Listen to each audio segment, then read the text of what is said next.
نماز دین اسلام کی بنیادی ارکان میں سے ایک ہے اور اس کے لیے دن میں 5 دفعہ اذان کی صورت میں پکارا جاتا ہے۔ آج اسی اذان سے متعلقہ کچھ باتیں آپ کی خدمت میں پیش کی جائے گی۔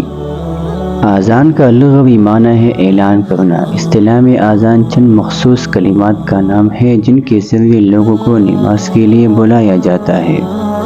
اب بات آتی ہے کہ اذان کی ابتدا کیسے ہوئی۔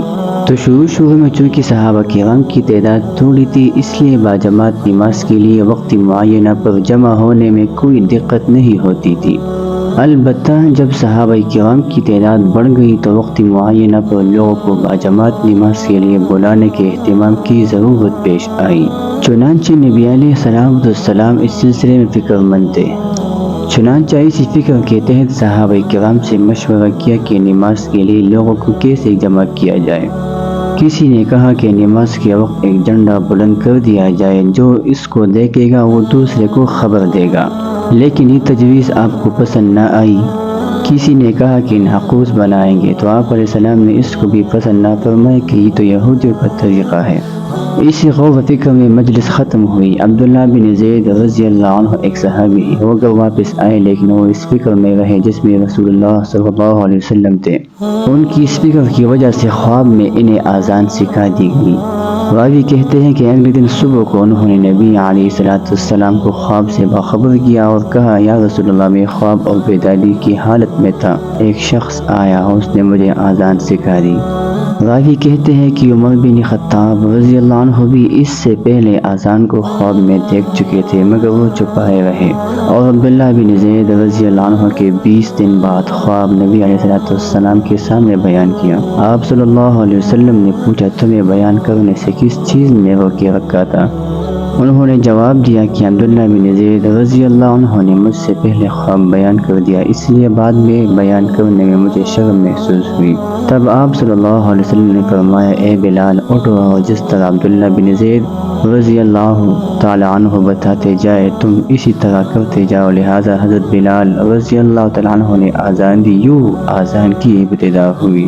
بارگاہ نبوت کے 4 مؤذن تھے، ایک حضرت بلال رضی اللہ تعالیٰ عنہ تھے، دوسرے حضرت ابو مخزوع رضی اللہ تعالیٰ عنہ تھے۔ ایک مرتبہ وہ لڑکپن کی عمر میں حضرت بلال رضی اللہ تعالیٰ عنہ کی اذان کی نقل اتار کر لڑکوں کو ہنسا رہے تھے۔ نبی علیہ السلام ان کے قریب سے گزرے۔ آپ صلی اللہ علیہ وسلم نے ابو مخزوع رضی اللہ عنہ کو پاس بلایا۔ چھوٹے بچے تو ڈر کے مارے بھاگ گئے اور کھڑے رہے۔ نبی علیہ السلام نے قریب آ کر ان کو بالوں سے پکڑ لیا اور فرمایا، ابو مخزوع، تو جو کہہ رہا تھا اب پھر کہ؟ انہوں نے پہلے تو تھوڑا سا تأمل کیا، لیکن جب دیکھا کہ بال پکڑے ہوئے ہیں اور کہہ رہے ہیں تو انہوں نے اذان کے الفاظ کہنے شروع کر دیے۔ جب انہوں نے اذان مکمل کر دی تو نبی علیہ السلام نے وہ بال چھوڑے اور فرمایا، جاؤ۔ لیکن وہ عرض کرنے لگے، اے اللہ کے نبی، اب میں کہاں جاؤں؟ جہاں آپ جائیں گے ابو مخزوع بھی وہاں جائے گا۔ سبحان اللہ۔ تیسرے مؤذن حضرت سعد بن قرظ رضی اللہ تعالیٰ عنہ تھے اور چوتھے مؤذن حضرت ابن ام مکتوم رضی اللہ تعالیٰ عنہ تھے۔ عظمت الہی کا پرچار۔ اذان کے ذریعے اللہ رب العزت کی عظمت بیان کی جاتی ہے۔ آپ غور کیجئے کہ اذان میں 4 مرتبہ کہا گیا، اللہ اکبر، اللہ اکبر، اللہ اکبر، اللہ اکبر۔ اس کی وجہ کیا ہے؟ اس کے پیچھے ایک حکمت ہے۔ علماء نے لکھا ہے کہ یہ کائنات 4 عناصر سے مل کر بنی ہے، آگ، پانی، ہوا اور مٹی۔ ان اجزاء میں سے ہر جز کی اپنی طاقت ہے۔ پہلا جز آگ ہے، اس کی اپنی ایک طاقت ہے۔ جب یہ جنگلوں میں لگ کر پھیلتی ہے تو پھر انسان اس کے سامنے بے بس ہو جاتا ہے۔ مثال کے طور پر امریکہ کے جنگلوں میں جب آگ لگتی ہے تو 2 مہینے تک وہ آگ جلتی رہتی ہے اور کوئی اسے بجھا نہیں سکتا۔ پانی کی طاقت۔ دوسرا جز پانی ہے، اس کی اپنی ایک طاقت ہے اور اپنی ایک مخلوق۔ اس کے اندر بڑی بڑی مچھلیاں ہوتی ہیں۔ نیو یارک کے ایک مچھلی گھر میں لکھا ہوا ہے کہ ایک ویل مچھلی جب پیدا ہوتی ہے تو ہر دن میں اس کا وزن 100 کلو گرام کے حساب سے بڑھ رہا ہوتا ہے۔ جب چاند کی 14 تاریخ ہوتی ہے تو اس وقت سمندر میں سب سے زیادہ ہائی ٹائیڈ ہوتا ہے۔ ہائی ٹائیڈ کا مطلب یہ ہے کہ اس وقت سمندر کے پانی کی لہریں بہت زیادہ اونچی ہو جاتی ہیں۔ اس وقت یہ ہوتا ہے کہ جب لہر آتی ہے اور جہاز اس کے سامنے ہوتے ہیں تو جہاز اس کے ساتھ ہی 45 سے 60 ڈگری زاویے پر جھک جاتا ہے، اور جب لہر گزر جاتی ہے تو پھر جہاز سیدھا ہو جاتا ہے۔ گویا پورا جہاز 45-60 ڈگری کے زاویے پر مسلسل جھول رہا ہوتا ہے۔ اس وقت بڑے بڑے جہاز بھی رک جاتے ہیں اور لہروں کے نارمل ہونے کا انتظار کرتے ہیں۔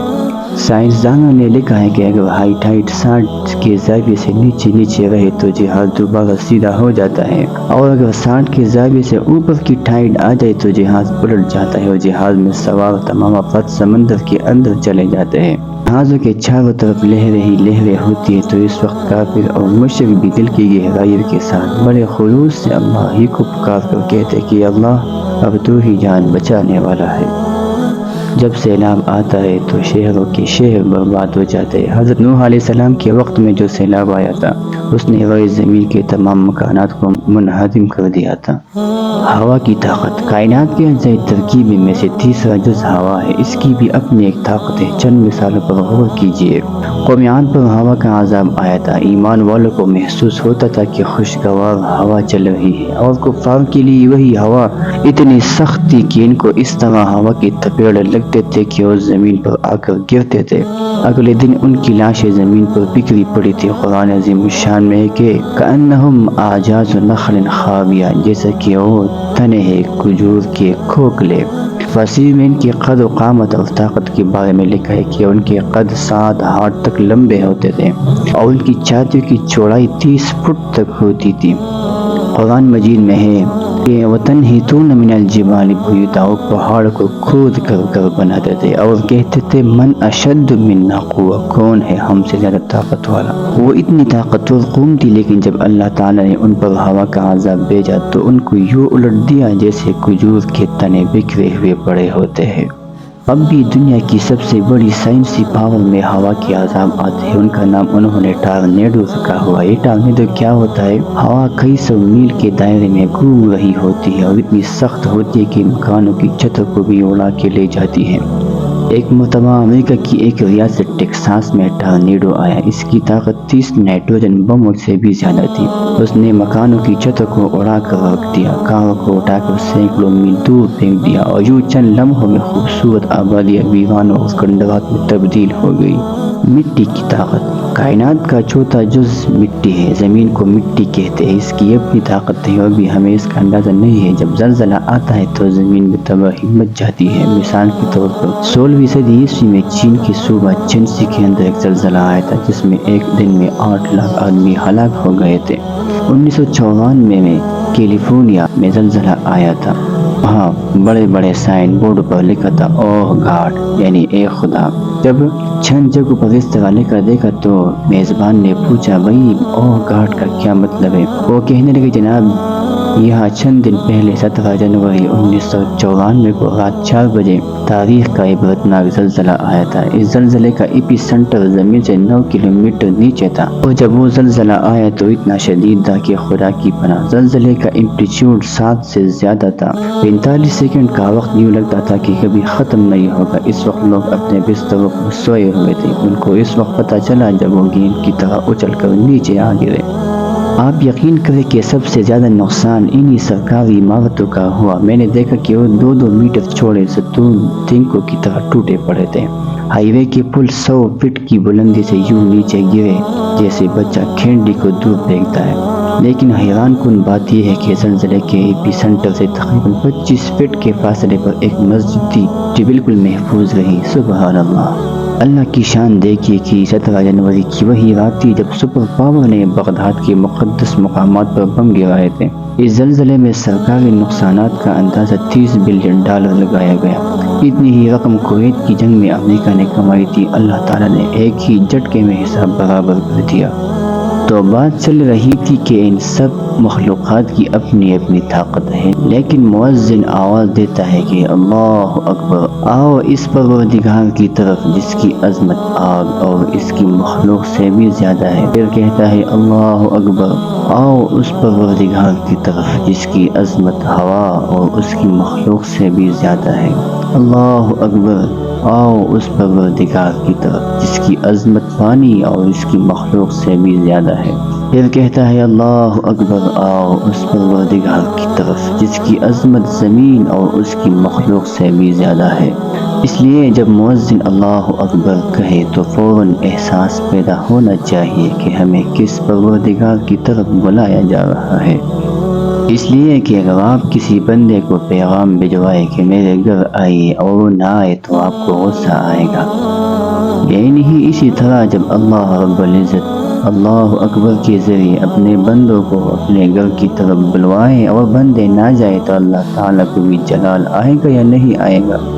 یاد رکھیے کہ شیطان نے ایک سجدے سے انکار کیا تھا تو اللہ تعالیٰ نے اسے اپنے دربار سے ہمیشہ کے لیے دھکا دے دیا۔ بے نمازی آدمی روزانہ 40 سجدوں کا انکار کر رہا ہوتا ہے، اس کا کیا بنے گا؟ اذان کا ادب بخشش کا سبب بھی بن سکتا ہے۔ زبیدہ خاتون اللہ تعالیٰ کی ایک نیک بندی تھی، وہ فوت ہو گئی۔ کسی نے اس کو خواب میں دیکھا کہ جنت میں سیر کر رہی ہے۔ اس نے پوچھا زبیدہ تیرے نیک عمل تو بہت زیادہ تھے، اسی وجہ سے تمہیں جنت کی رتبے ملے ہیں؟ وہ کہنے لگی نہیں، ان کاموں کی وجہ سے میری بخشش نہیں ہوئی، ایک کام ایسا تھا جسے میں چھوٹا سا سمجھتی تھی، اللہ تعالیٰ کو وہ پسند آ گیا جس کی وجہ سے میری بخشش ہو گئی۔ اس نے کہا کہ وہ کون سا کام تھا؟ کہنے لگی میری عادت تھی کہ جب بھی مسجد سے اذان کی آواز آتی تھی تو اللہ اکبر کی آواز سنتے ہی میں ادب کی وجہ سے اپنا دوپٹہ اپنے سر پر ٹھیک کر لیتی تھی۔ اللہ تعالیٰ نے اذان کے ادب کی وجہ سے میری مغفرت فرما دی۔ اذان کے آداب۔ حضرت عبداللہ بن عمرو بن عاص رضی اللہ تعالیٰ عنہ کا بیان ہے کہ اللہ کے محبوب صلی اللہ علیہ وسلم نے ارشاد فرمایا کہ جب تم مؤذن کی اذان سنو تو جو وہ کہتا ہے تم بھی کہو، پھر مجھ پر درود پڑھو جو میرے لیے دعا کرے گا، اللہ تعالیٰ اس پر 10 رحمتیں نازل فرمائے گا۔ پھر میرے لیے وسیلہ طلب کرو۔ وسیلہ جنت کے اندر ایک خاص مقام ہے جس پر اللہ کے بندوں میں سے کسی ایک بندے کو فائز کیا جائے گا، اور میں امید کرتا ہوں کہ میں ہی وہ بندہ ہوں گا۔ بس جو میرے لیے وسیلہ ملنے کی دعا کرے گا اس کے لیے میری شفاعت لکھ دی جائے گی۔ یعنی یہ دعا پڑھے، اللہم رب هذه الدعوة التامة والصلاة القائمة آت محمدا الوسیلة والفضیلہ وابعثه مقاما محمودا الذی وعدته انک لا تخلف المیعاد۔ اذان کا ایک دلچسپ سفر۔ اب میں آپ کو ایک دلچسپ بات بتاتا ہوں۔ کراس پر کوئی لمحہ ایسا نہیں گزرتا جس میں اذان کی آواز بلند نہ ہو رہی ہو۔ سینکڑوں بلکہ ہزاروں مؤذن بیک وقت اللہ رب العزت کی توحید اور اس کے محبوب صلی اللہ علیہ وسلم کی رسالت کا پرچار کر رہے ہوتے ہیں۔ اگر دنیا کے نقشے پر غور کیا جائے تو معلوم ہوگا کہ اسلامی ممالک میں سے انڈونیشیا ایک ایسا ملک ہے جو کرۂ ارض کے مشرق میں واقع ہے۔ طلوع سحر انڈونیشیا کے مشرق میں واقع جزائر میں ہوتے ہیں۔ اس وقت وہاں صبح کے 5:30 بج رہے ہوتے ہیں اور اس وقت ڈھاکہ میں رات کے 2 بج رہے ہوتے ہیں۔ طلوع سحر کے ساتھ ہی انڈونیشیا کے انتہائی مشرقی جزیرے میں اذان شروع ہو جاتی ہے اور بیک وقت ہزاروں مؤذن توحید و رسالت کا اعلان کر رہے ہوتے ہیں۔ مشرقی جزائر سے یہ سلسلہ مغربی جزائر کی طرف بڑھتا ہے اور 1.5 گھنٹہ بعد جکارتا میں اذان دینے کی باری آتی ہے۔ جکارتا کے بعد یہ سلسلہ سماٹرا میں شروع ہو جاتا ہے اور سماٹرا کی مغربی قصبوں اور دیہاتوں میں اذانیں شروع ہونے سے پہلے ہی ملایا میں اذانوں کا جو سلسلہ شروع ہوتا ہے وہ 1 گھنٹہ بعد ڈھاکہ پہنچتا ہے۔ ڈھاکہ کے بعد کلکتہ سے سری نگر تک اذانیں گونجنے لگتی ہیں اور پھر سری نگر اور سیالکوٹ میں اذان فجر کا ایک ہی وقت ہے۔ سیالکوٹ سے کوئٹہ، کراچی، گوادر تک 40 منٹ کا فرق ہے۔ اس دوران فجر کی اذان پاکستان میں بلند ہوتی رہتی ہے۔ پاکستان میں یہ سلسلہ ختم ہونے سے پہلے افغانستان اور مسقط میں اذانوں کا سلسلہ شروع ہو جاتا ہے۔ مسقط سے بغداد تک 1 گھنٹے کا فرق پڑ جاتا ہے اور اس عرصے میں اذانیں سعودی عرب، یمن، متحدہ عرب امارات، کویت اور عراق میں گونجتی رہتی ہیں۔ پھر بغداد میں، پھر اسکندریہ میں، اس دوران سوڈان، شام، مصر اور صومالیہ میں اذانیں بلند ہوتی رہتی ہیں اور پھر ترکی میں، اس دوران ترکی میں توحید و رسالت کی صدا بلند ہوتی رہتی ہے۔ پھر اسکندریہ سے طرابلس تک 1 گھنٹے کا دورانیہ ہے۔ اس دوران میں شمالی افریقہ میں، لیبیا اور تیونس میں اذانوں کا سلسلہ جاری رہتا ہے۔ یوں فجر کی اذان جس کا آغاز انڈونیشیا کی مشرقی جزائر سے ہوا تھا 9.5 گھنٹے کا سفر طے کر کے بحر اوقیانوس کے مشرقی کنارے تک پہنچ جاتی ہے۔ فجر کی اذان بحر اوقیانوس تک پہنچنے سے قبل ہی مشرقی انڈونیشیا میں ظہر کی اذانوں کا سلسلہ شروع ہو جاتا ہے۔ ظہر کی اذانوں کا یہ سلسلہ ڈھاکہ میں شروع ہونے ہی لگتا ہے کہ مشرقی انڈونیشیا میں عصر کی اذانیں بلند ہونے لگتی ہے۔ یہ سلسلہ 1.5 گھنٹے تک بمشکل جکارتا پہنچتا ہے کہ انڈونیشیا کے مشرقی جزائر میں نماز مغرب کا وقت ہو جاتا ہے۔ مغرب کی اذانیں سلیبس سے بمشکل سماٹر تک پہنچتی ہے کہ اتنے میں عشاء کا وقت ہو جاتا ہے اور مشرقی انڈونیشیا میں عشاء کی اذانیں بلند ہونا شروع ہو جاتی ہیں۔ اور مزے کی بات یہ ہے کہ اس وقت مغربی افریقہ میں ابھی فجر کی اذانیں گونج رہی ہوتی ہے۔ اس سے پتہ چلا کہ دنیا میں ایک سیکنڈ بھی ایسا نہیں گزرتا جس میں اذان کی آواز بلند نہ ہو رہی ہو۔ سبحان اللہ، توحید و رسالت کی اس صدائے مسلسل سے اللہ رب العزت کا وہ فرمان بخوبی واضح ہو جاتا ہے جس میں نبی علیہ السلام کو خطاب کر کے فرمایا ہے کہ وَرَفَعْنَا لَكَ ذِكْرَكَ، اے محبوب صلی اللہ علیہ وسلم ہم نے آپ کا ذکر بلند کر دیا ہے۔ مؤذنوں نے اذان کیا دی، انہوں نے تو پوری دنیا کی فضا کو عظمت الہی اور رفعت مصطفیٰ صلی اللہ علیہ وسلم کی خوشبو سے معطر کر دیا۔ سبحان اللہ۔